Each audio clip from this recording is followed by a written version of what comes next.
right, well, I'll go ahead and start. I'll tell you a little bit about how I got to the press, and then a little bit about what I do there. So I graduated from Florida State in 2015. Oh God, it's been long enough that I can't remember. In 2015, and I had no idea what I wanted to do. I had actually gone to a kind of publishing class and had the opportunity to have some publishing professionals come to us and talk to us about careers in publishing. Most of them were talking about trade houses, the big publishers that you think of in New York that publish fiction and poetry and the bestsellers, right, that you know of and we generally think about when we think about publishing. I had also had a chance to meet with someone who had worked at an agency. I hadn't had a chance to meet with someone who worked at a university press, and it wasn't something I really knew about. But when I came home, I'm from Jackson, and I had just gone to get my MFA from Florida State. When I came home, I heard about University Press Mississippi from a friend of mine who kind of put me through to the internship that we had here, the McMurtray publishing internship, which Emily will tell you about in a little bit. And took the internship, or got the internship. I didn't take it. It was generously offered to me. And within 2 months, I was fully employed by the press. It was a interesting sequence of events where there was some turnover, and I got incredibly lucky to have a chance to get my foot in the door really early on and learn about the press and then get a full-time position as an editorial assistant. And as I was an intern, even as an intern there, I kind of found that this is really what I wanted to do. I was torn for a really long time, and I thought, okay, this is something that I can put on my resume. If nothing else, when you get an internship, it's always a good resume. I was always told that to get a job in publishing, you needed an internship, and they're incredibly competitive and hard to get, especially in big places like New York. And so I kind of thought about it like that, and then I found out, because I knew I wanted to do work in poetry or something like that. But I found that this is perfect, right? Because one of the things I loved about grad school was that I got to stay in academia. I got to study the things I really loved and was passionate about, and I got to kind of pick what I studied too, which was always nice. And I loved that, but I didn't necessarily want to be a teacher. My end game wasn't to get a professorship. And so I didn't quite know how to maneuver that, right? Where I could keep involved in academia while also not being based on a university necessarily, or not getting a professorship. What academic publishing does is it perfectly combines those two things, right? You get to study still, read, help promote, help be involved in academia, in the scholarship, in the field, while also kind of keeping regular hours, which is really nice, and just getting a little bit of distance from that necessarily university field, university environment. So it was perfect because I got to read the things I loved, and I get to help scholars kind of make their books real books, which is incredible to help do. And I also am lucky enough to work with my editor, who acquires some things I really like. So each editor acquires in different things. My editor acquires, among other things, in African American studies, comic studies, pop culture, media studies, Caribbean lit, some Asian American lit or Asian lit, some science fiction as well, among a variety of other things. Now we just acquired the history list as well. So it's perfect because I get to read about comics, which I love, and also be involved in the scholarship and seeing what's out there, what's in the field, and what people and scholars are talking about, and what eventually may end up in classrooms. And that is the perfect fit for what I wanted to do. And it wasn't something I necessarily expected, because I expected this to be somewhat of a stepping stone to trade publishing.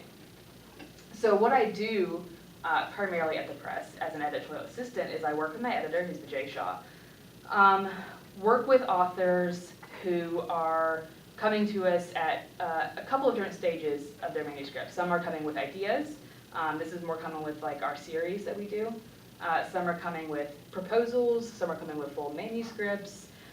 We kind of look over those manuscripts. We ask and talk to readers to help peer review those manuscripts. That's a huge part of what we do, especially as academic publishers, as we talk to the top scholars in these fields and ask them to review these materials and give us feedback, which is always a really nice way to look at this academic conversation as it's happening in the background.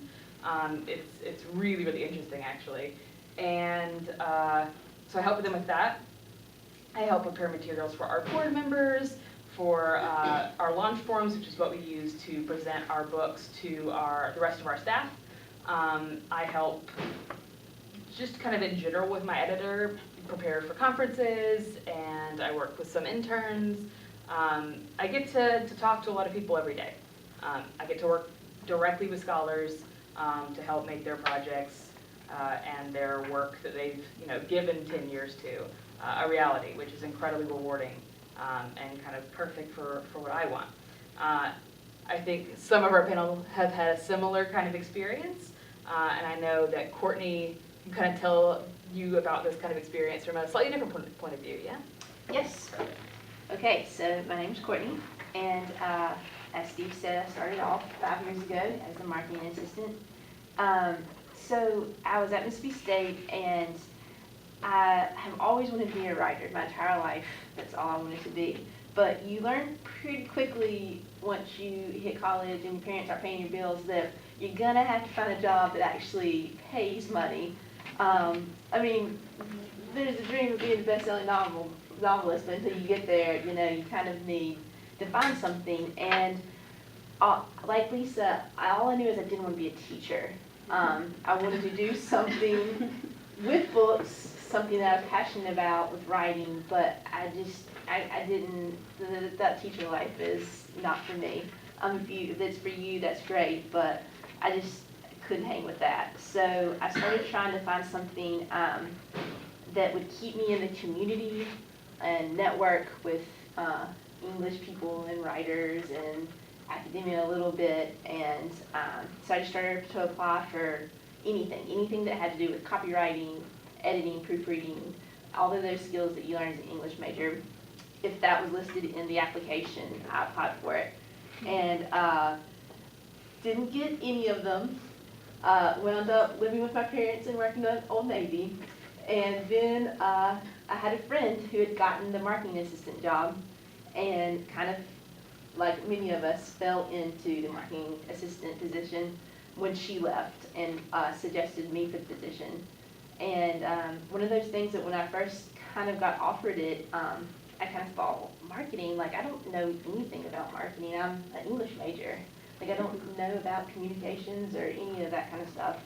And so I just took it though, because I was kind of desperate at the time. And I took it, and it was the greatest decision of my life, because what I thought was just going to be something on my resume turned out to be a career. I work in university publishing, and I will be doing that for probably the rest of my life. And it's just not something that I even knew about in college. I did not know that that was a job that you could apply for when I went to Mississippi State. And so I'm glad I get to tell y'all about it. So just a little rundown of what it's like to work in the marketing department. So at the University Press of Mississippi, we have full-time employees in the marketing department and 2 part-time aides, which this is pretty average for our size press, which is kind of a mid-range press. We have the sales director, we have the course adoption and the metadata manager, we have the direct mail and exhibits manager, we have the marketing assistant, we have the 2 part-time aides, and then we have my job, which is the publicity and promotions manager. And kind of every day is different for me. I kind of do a lot of different things. I send out review copies. I do the advertising, so we publish in a lot of journals and magazines, and etc. I coordinate signings and interviews. I help authors plan our promotional efforts. I write news releases and catalog copy, and I actually made a lot of this stuff, so y'all be sure to take some with you. I'm pretty proud of it. I hang it on your refrigerator like my mom does. And I'm also in charge of the social media at the press. We spend most of our time in the Jackson offices, but there is some travel, which is fun.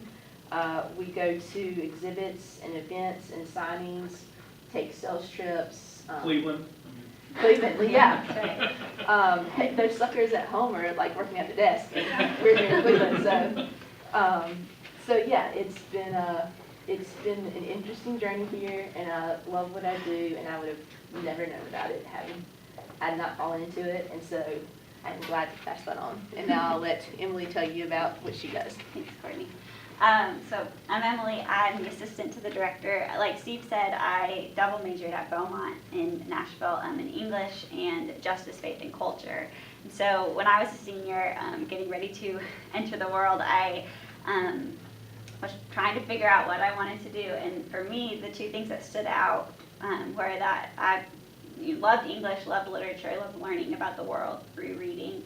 And I also was really passionate about community and building community. And so, unlike my colleagues, I did decide to teach, and I thought that urban education was kind of a natural intersection for my passions. So I taught 8th grade U.S. history in Nashville for a while, and really loved it and loved being in the classroom, loved 8th graders, loved U.S. history. And then I got married and moved to Jackson, and so at that kind of transition, I was at a crossroads trying to decide, what do I want to do next? Do I want to keep teaching, or do I want to take a step back, take a minute and see if there's a way I could still live out these passions differently? I was hoping to find a place where I could keep contributing to education, but behind the scenes. And so one of the things that I applied for looking for jobs in a new city was the McMurtray Publishing internship. And I was an intern last year around this time, and ended up joining the press full-time as the assistant to the director. And I found that the answer to my question is yes, there's a way for me to contribute to education behind the scenes. I'm keeping up with scholarship, I'm helping make scholarship happen and furthering it. I'm telling important stories, or helping authors tell really important stories about Mississippi, about our subject areas. And so for me, it's like kind of the common thread all of us have said, it's a great fit for what I'm passionate about. As the assistant to the director, I do a lot of things like Lisa. I work with authors from the very beginning stage to the full completed manuscript. I'm on the social media committee with Courtney. I do things like event planning and fundraising, some grant writing, budget forecasting, and I'm in charge of the interns. So I'll tell you a little bit about our internships. We offer 2 in editorial, and they're both available the fall, spring, and summer semesters. The McMurtray Publishing internship is the internship that both Lisa and I participated in. That is a paid internship. And Just Bennett also. And Just Bennett, Yep. yes, Delta State. And so that is a paid internship. We offer a modest stipend. We ask that the McMurtray intern can work like 32 to 40 hours a week, which is a lot, and so we compensate you for that. The McMurtray intern is really intended to work with all departments at the press. So primarily, they're in editorial, sitting in my office with me, so I'm giving you the most work, but there's also an opportunity to work with marketing, to work with our business department, to work with production. So the McMurtray internship really gives you a sense of kind of every little part of the press. The McMurtray interns do a lot of what Lisa and I do, so sending out manuscripts for peer review, getting endorsements for books once they've come out, conference scheduling, preparing board materials, preparing launch forms, all of the things that if I don't have an intern in my office, I'm working on those things. And so, let's see, yeah, that's 40 hours, 32 to 40 hours a week. We also offer an editorial internship, which is a scaled down version. That is not compensated, there's no pay, but we do offer course credit. And we ask that the editorial interns work somewhere between 8 to 15 hours a week. The editorial interns, they do a lot of proofreading, preparing reports and checklists, sending out rejection letters or interest letters, some filing and copying and mailing, stuff like that. So both of these internships, like I said, are available summer, fall, and spring. The summer deadline is today. So if you are interested, if you're hearing about this for the first time and interested, send me a resume and we can chat about the other requirements. But if you're at all interested in university publishing or publishing in general, or if you aren't sure, I strongly encourage you to apply. I always say, even if you do the internship and decide, like, no, publishing is not for me, it's still really useful skills to have on your resume. Things like communicating with authors, staying organized, managing multiple projects at once, all of that. Even just learning office etiquette and what it's like to work in a business with 20 other full-time people. It's a really useful thing to have on your resume. If you are interested in publishing, even if it's not at the University Press of Mississippi, we write really great recommendation letters. And having that experience on your resume really translates and means a lot to other presses out there. And we should also add that as a Delta State University student, you do have a pretty unique opportunity in that recently we have had a kind of satellite presence here at Delta State, and that is run by Shane Gong, who employs, is it 2 or 1 intern? 2 interns. Ah, very good. Okay, good. And that intern is about to finish. Both of them. Do you want to tell a little bit about what the interns do here at Delta State, Shane? Okay. I'm at the back end of editorial, and so I work with authors with their page proof. I get their manuscripts ready for typesetting, and I basically am just working with the manuscript from the minute it leaves acquisitions until it's ready to go to the printer. And so we're looking at indexes. All the time. Making sure you'd be surprised how many people can't alphabetize. Yeah. And then checking after authors to make sure that corrections make sense, and you know how you're reading through things, you go too fast, you're leaving out things. We're a fresh set of eyes to find those sorts of things. And so at Delta State, you're really in the nuts and bolts of the job. And I would prefer to just be behind the desk, which I usually am. And these people make me talk today. But it is really a unique situation if you're interested in the internship here. Again, it's offered summer, spring, and fall. And looking for someone for the summer, looking for someone for the fall, or to, is there Aaron? Aaron and Jess actually were sort of in a unique situation this year. We just published the Mississippi Encyclopedia, which took up quite a bit of my time. And so Jess and Aaron actually took up the slack for me.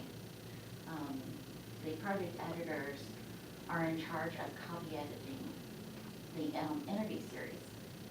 So it's conversations with comic artists, interviews with filmmakers, and then literary conversations. Did I forget anything?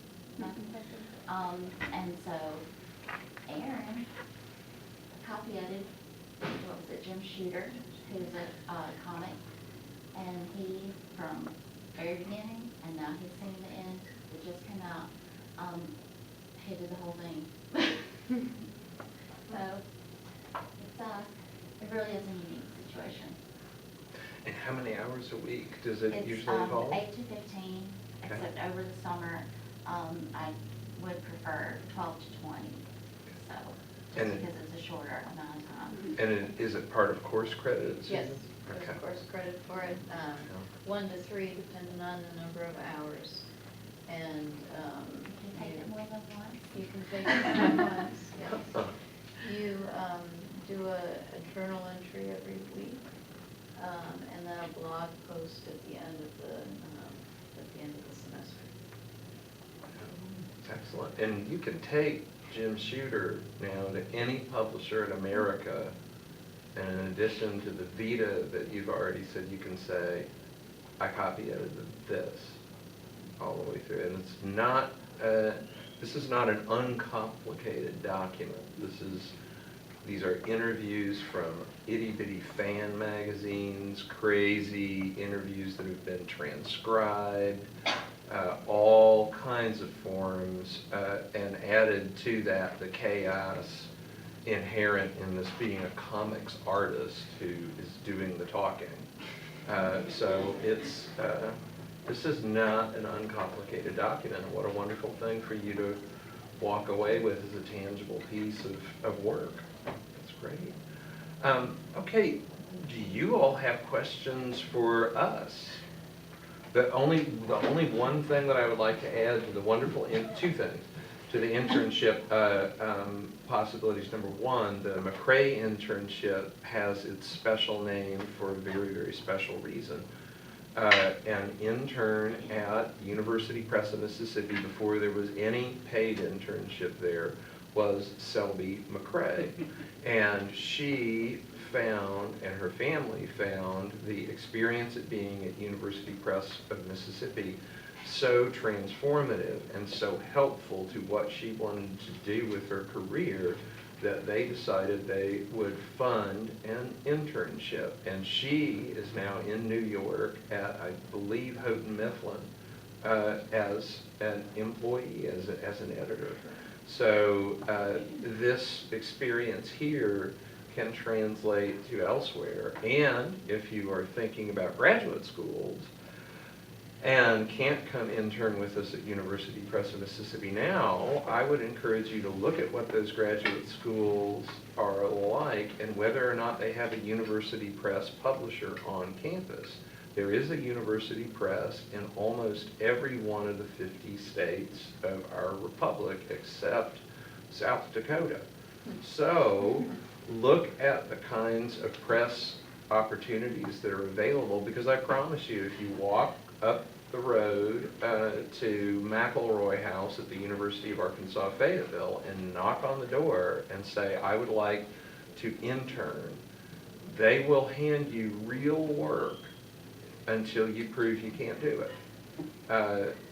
So look for those opportunities to enrich that master's degree or that PhD experience that's out there for you. And the other thing that I meant to mention before I went into all that was that there is a part-time job available at exactly the level that Courtney was talking about a minute ago in the marketing department. And so that is advertised right now. So if you're going to be in Jackson for the summer, or if you're about to finish up your English degree and you think, well, wait, I don't know if I want to be editing manuscripts, what Courtney talked about sounds like a lot more fun. You can certainly join us in the marketing department, and that information is right there on the table now. So questions?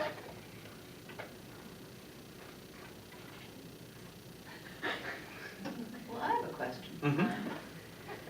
So, how did you, I mean, you all started, it sounds like from the kind of position of ignorance I would start from. How did you learn how to do what you needed to do?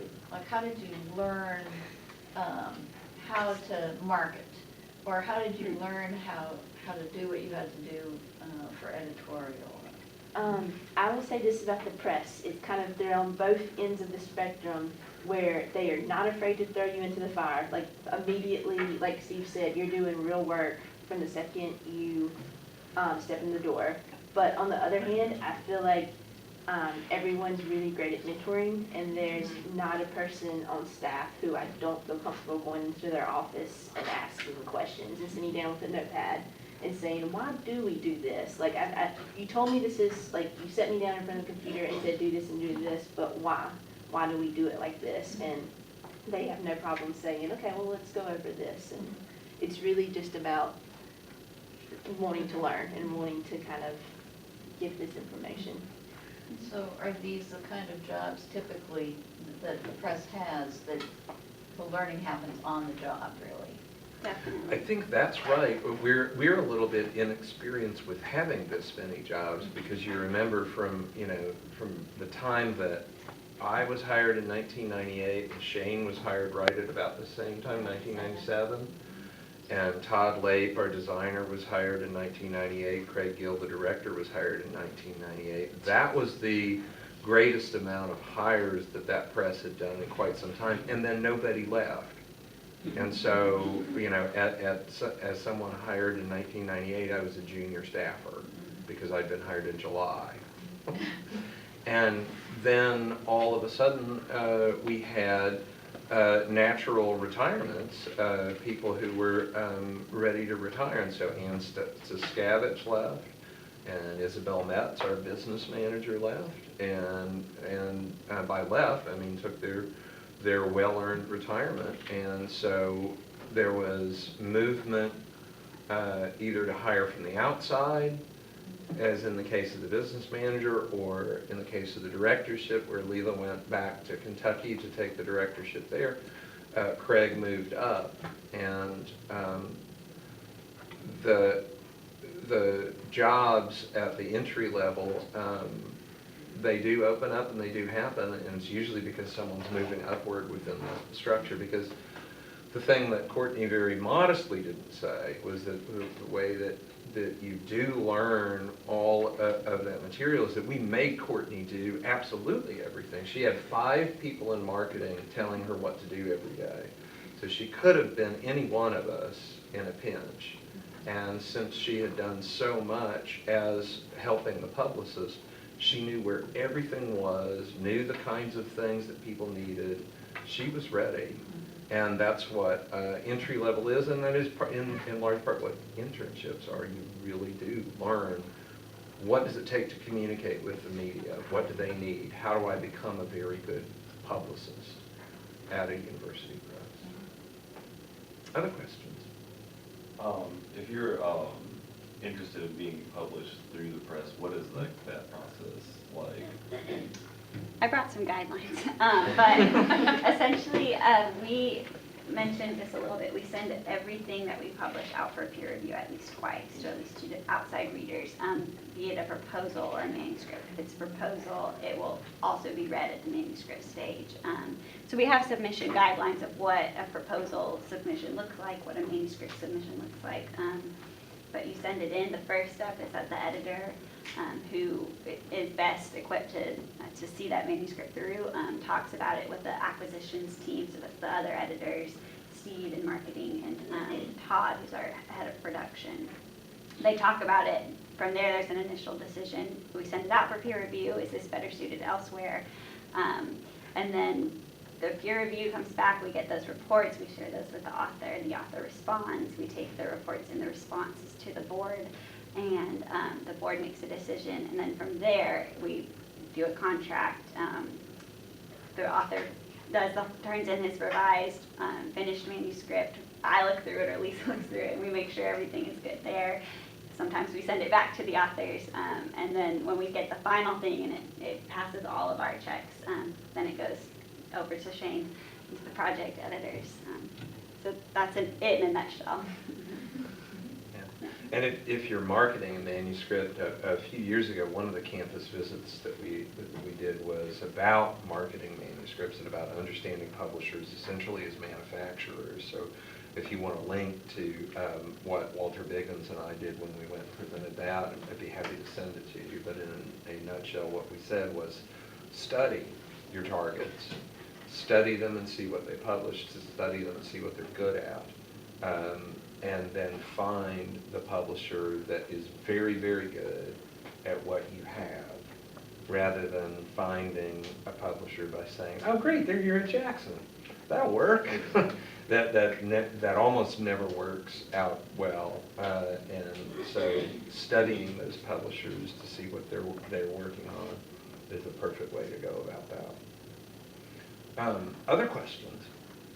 Are there any limitations on what you guys publish, or do you kind of publish a little bit of everything? We publish strongly in 14 different disciplines, and sometimes it might be better characterized as 11, but overall African American studies, folklore, popular culture, including film and also comic studies, Mississippi history, Louisiana history and culture, and Mississippi history and culture, I should say, and we have a series in Caribbean studies. We have, that's only 6, but do what? Ethnomusicology, and a big music list altogether, both children's literature now. Okay, now we're up to 8. History in general. History in general, and But we do not publish other than, we do not publish fiction and we don't publish poetry other than those manuscripts that, or those books that we would bring back into print by Mississippi writers if those writers have reached that point where sometimes their trade publishers forget how great the books are and let them go out of print. For example, several of Elizabeth Spencer's books are on our list in that way. Ellen Douglas's backlist is with us for the most part. We recently published Pelican Road by Howard Barr, and that's the way that we do some publishing in Will fiction. Campbell? Will Campbell, yeah, that's creative nonfiction that we're about to publish. I think that covers the You disciplines. do memoir too.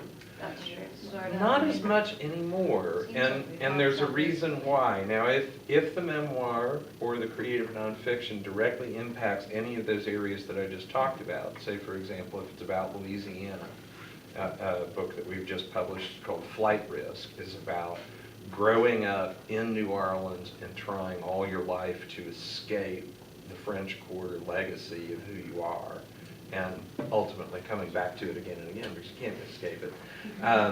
That makes sense for us because we've already got all the Louisiana contacts, we know how to market that book, and we can have a blast with it. If it were about doing that, say, in Phoenix, Arizona, that wouldn't make any sense for us because that's not our set of contacts. Any other questions? I would like to point out that Judith Coleman was one of our interns. I think Steve was there. Yeah. And did she just said hello a second ago? Yeah? Yeah? And did she come from Delta State to us, or did she come from MUW?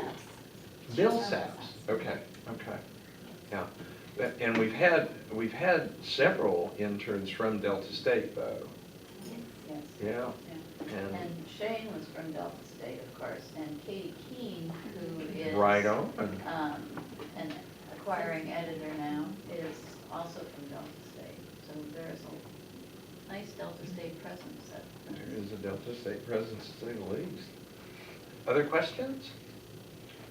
Okay, well, please grab all of this literature and ask questions of our panel one-on-one, and grab some of those goodies back there in the back. Thank you again, Sigma Tau Delta, for bringing them, and get your Sigma Tau Delta sign-up sheets too.